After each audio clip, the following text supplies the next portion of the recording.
as asked to share the Torah on the Hagada. So, two brief insights, which are favorites of mine. One of them is on Vihishamda.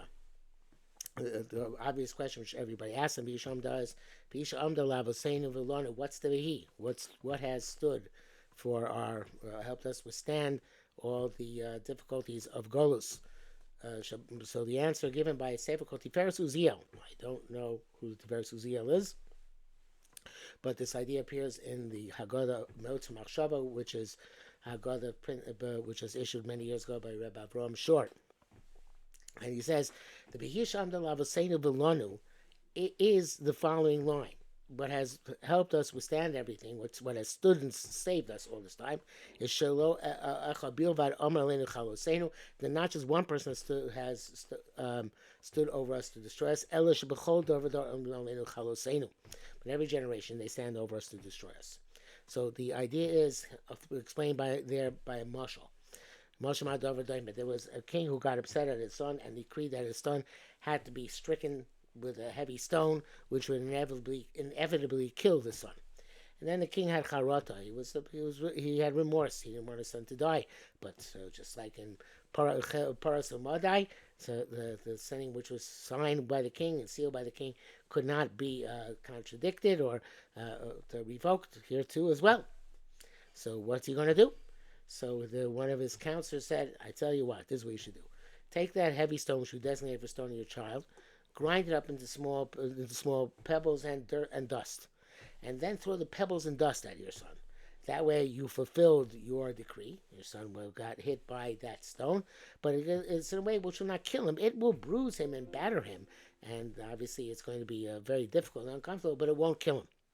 So to HaKadosh Baruch Hu, it has spread out the Puranus, the negative phenomena, which we deserve because of our many Averos, especially the Aver for which the base of was destroyed, which is Sinas Chinam, which is still alive and well, unfortunately, among us.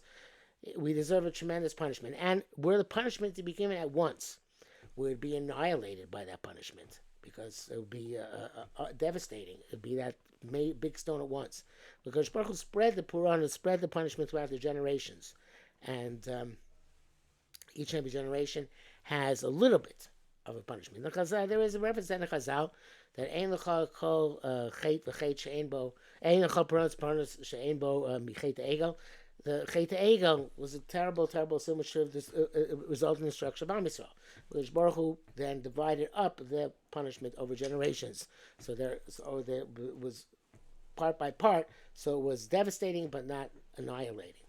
And there's a Gemara in Basra, which is the fifth parak, which talks about the waves which attempt to overwhelm the Jewish people, and they are 300 parsos high, 300 parsos between the waves. It doesn't matter what a parsa is for our purpose right now, but the main thing is that, in my belief, in my interpretation of that Gemara, my sefer in Big Day Sheshem Basra, I explained that it means that between if you look at Klal Yisrael's history since the Churban, more or less, since actually the destruction of Beitar after Bar Kochba, every 300 years there is a tremendous epic Puranus travail which befalls Am Yisrael.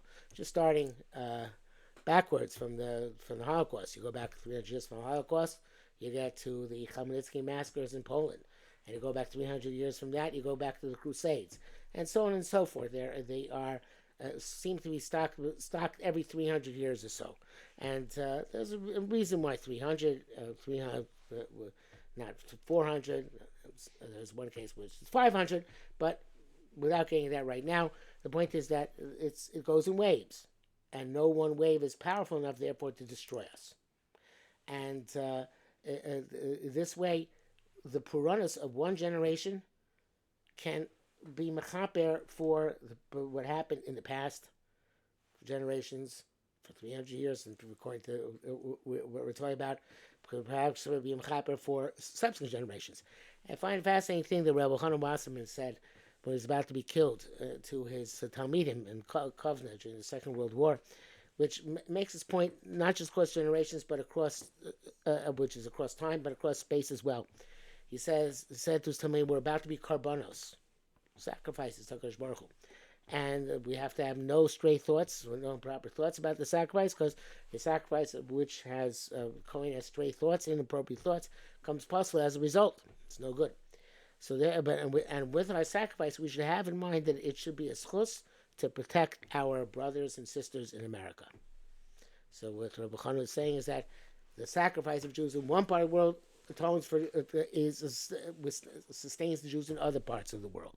Just like we said a few moments ago, the Puranas in one generation sustains Am Yisrael over many generations in which they might have sinned, or which even they may sin in the future. And the idea is that it's not, it's scattered. It's not necessarily every generation, but most generations. So has Puranas, and sometimes it's bigger, sometimes smaller, but it is never done in one fell swoop, which would annihilate us. And Chazal in fact say this is between Am Yisrael and Umas Olam, is that by Am Yisrael Hashem does scatter the penalties, whereas by Umas Olam he waits until they have filled their measure, and then he just annihilates them. That's why we've seen many great nations go throughout the history, be destroyed and eradicated, eliminated, and not heard from again, whereas Am Yisrael has managed to survive all these years. And obviously, we should, Kodesh Baruch Hu should continue saving us in this way, meeting our punishments in ways which will allow us to continue to survive and thrive as much as possible. And that's the idea of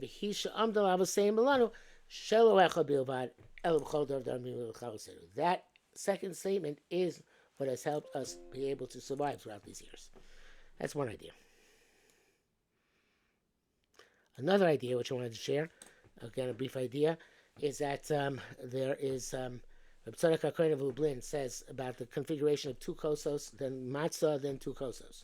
He says there's an idea of, which is to be found in Tanav Elio. Tanav Elio is statements which are attributed to Elio and Ravi. And it says, Ani samachni mitoch yirasi b'aresi mitoch simchasi. By Am Yisrael, Simcha and Yira are connected. Because if one and Yira we're talking about is not Yiras Onish, not the fear of God's punishment, not the fear of the Puranas, which we were speaking about a few moments ago, but rather fear in this sense is Yiras HaRomamus, the awe which we have at the majesty and splendor and wonder of HaKadosh Baruch Hu and what He does in this world. And these are two levels: Yiras HaOnesh, Yiras HaRomus. Yiras HaRomus is superior to Yiras HaOnesh. So it says Yiras HaRomus comes from Simcha. And it leads to Simcha, which means more Yira. How so? Because we start over Simcha Kodesh Baruch Hu. Wine represents Simcha. Wine obviously has that special quality of making people feel happier, in the sense that they are can get inebriated, or even if they don't get inebriated, it gives them a glow, and they feel happy. So that Simcha is the Simcha of knowing that we have a connection to Kodesh Baruch Hu. Just know we have a connection. But we got that by Kiddush. Kiddush is a connection in and of itself. That's Kiddush. And then the first two cups, the first cup of Kiddush and the cup before Motzi, they are Simcha, that we have Hashem was Mekadosh, he took us in Mitzrayim, and we have a special connection with Him. And then we work on Yira. What's Yira? Yira is our recognition about Kodesh Baruch Hu's awesome wonders. And that's really what the matzah is about. The matzah is about recognizing that this is Kodesh Baruch Hu took us out of Mitzrayim very quickly, right? And therefore we could not have the bread rise. And that also teaches us that even when a Kodesh Baruch Hu does things which are negative, so to speak, the lechem oni, it's also our benefit. That's why we're able to get Mitzrayim quicker. Didn't take 400 years as it's supposed to, but we got out after 210 years. Because intensity of suffering, which was for our benefit, and matzah represents yira in that it's doesn't expand outwards like bread, which expands and becomes puffed up, which is something which expansiveness usually indicates something which is a mood of either happiness or perhaps even love when you expand towards somebody else or expand towards something. Yira is to step back, and it means to contract. The footnote says there are two movements. Everything is either one movement or the other movement. expanding or contracting. And expanding is ava, and contracting is yira. But again, it's not yira's onish. It's not a yira which makes a person sad. It's yira of romamus. In other words, we feel that we perceive in depth, now that we've said half of the Hagada with the ikam sipratias mitzrayim. We've said, now we're already up to Halo. So therefore we already have this idea of the romamus, the loftiness and the splendor and the majesty and the power and the extraordinary activity which HaKadosh Baruch Hu did on our behalf in Mitzrayim. That leads us to appreciate HaKadosh Baruch Hu, have an incredible appreciation of how wonderful HaKadosh Baruch Hu is. And that's Yiras HaRomamus is, again, it's not the same thing as Ava. Ava is something else. Ava is to come towards HaKadosh Baruch Hu. Yiras to stand back in awe of Hashem. But it's awe, not fear. It's more of a sense of awe. And that sense of awe is something which we get when we are eating the matzah and contemplating everything the matzah represents. And in essence, it's a wine is kind of like emotional experience, right? It's supposed to alter your mood. Matzah is not supposed to alter your mood. It doesn't even taste so good, but it's supposed to lead you to contemplation, to think, to idea about Yetzias Mitzrayim and everything which is involved in it. And then we come to the next kosos. The second kosos, one is Hallel. And those, again, are the simcha on an even higher level. Now that we've had the yira, which we experienced in between, after the first simcha.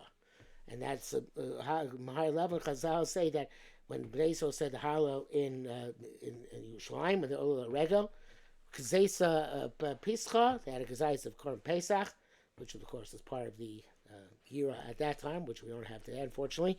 But they had Kazesa Pischa, the Hallel Paka Igra, and the Hallel would break through the roof. Right? It was bursting with joy. So that's even a higher level. You can't get from simcha to more simcha without a yira in between, because you have to get a deeper understanding and awe of what's going on before you get to a higher level of simcha. That's why you need a racing mitoch simchasi v'samachti mitoch hirasi. I came to my yira out of my simcha, the first two kosos, and I came to my simcha out of my yira, the last two kosos. V'shol b'zorcha to a chag kosher v'samech.